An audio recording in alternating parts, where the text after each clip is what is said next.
Ilang beses ko na sinasabi, wag kayong bibili ng mga peking chargers kasi makakasira talaga yan sa inyong mga phones. And I'm really advocating to that belief and that fact as well. And this one is what I can recommend. This one is from Anker, 20 watts of charging, kaya talagang fast charging na siya for several iPhones. Ngayon, ang maganda rito is yung price. Imagine nasa around 300, 400 pesos lang or even less pa. Lalong-lalo na pag nagkakaroon ng mga payday sale or yung mga double digit sales. Kaya talagang sulit na sulit. Super sulit talaga. Imagine buying an Apple charger for around 1,300, 1,200 pesos. Ayan, and unfortunately, ang problema kasi, pag bibili ng bagong iPhone is walang kasamang charger.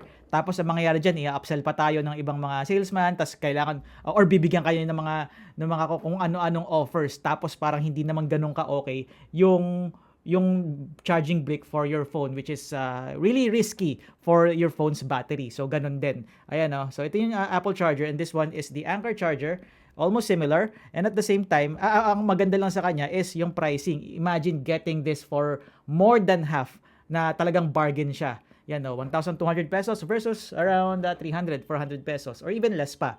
Kaya kung naghahanap kayo ng alternative charger na talagang reputable and at the same time, maganda yung brand, talagang hindi kayo mabibigo kasi magaganda yung mga warranty at services nila. And at the same time is very reputable pagdating sa mga accessories. Then check this one out. I will link this in this video. This one is from Anker.